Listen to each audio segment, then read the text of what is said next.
you're talking to someone and they're not listening, shut up. Just stop. It's like you could tell if they're not listening, and if they're not listening, quit saying words. You'll just feel like a fool anyways, because it's like you're throwing ping pong balls against a brick wall. You're not getting anywhere. If they're not listening, that's a sign that the situation isn't set up to allow you to progress on the path that you're choosing. Roger suggested this technique, which I said I would get to the technique. He said, the next time you find yourself embroiled in an argument with someone that's contentious and uncomfortable, say, institute the following rule. You don't get to respond until you have recapitulated their viewpoint and summarized it in a manner they find acceptable. That's so treacherously sneaky, that rule. Because what it means is you have to demonstrate that you attended to what they say closely enough and carefully enough to, first of all, act out validation of the idea that they have an opinion worth attending to. So that's a big deal, eh? People really like being paid attention to. There's nothing people like more than that. So you have to sort of strike right to the quick. It sounds to me like this is the point you were making. And then you lay out the point, and then you see they have to be happy with your summary. They have to be pleased with it, which means that you're doing exactly the opposite of straw-manning the argument, quite the contrary. And you're doing them a favor in some sense by reducing it to the gist, because that's actually an incredibly complex cognitive operation. And so one of the things you have to remember when you're discussing things with people, even if they're out to defeat you, let's say, on any complex subject, there's a lot to be said. But you need to learn just exactly how localized your viewpoint is. What you really want, if you're going to engage in a discussion about, say, something like gun control, is you want to be familiar with the entire range of arguments, deeply familiar. And have some respect for them.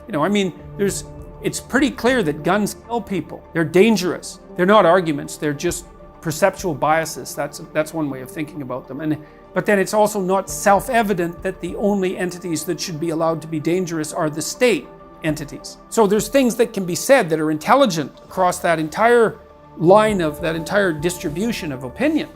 And if you're educated, then you should be conversant with the entire range of opinions.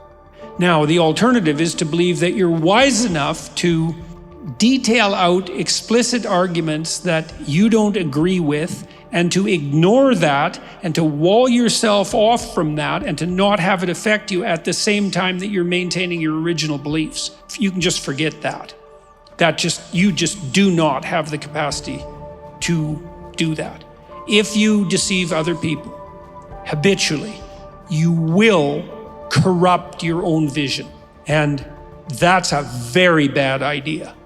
When you listen to someone very, very carefully, and especially if they express themselves for a while, and you say to them, well, it sounds to me like this is what you're saying, what you're doing is taking a tremendous amount of emotionally laden material, a lot of it unnecessary in the final analysis because of the ensuing synthesis, and offering them a synthesis, which is a great thing to do, especially if they're happy to accept it, because that also means that you did listen to them. So you signified that they were worth attending to, and then you listened to them enough to actually understand what they were saying, to try to understand it, and then you did understand it.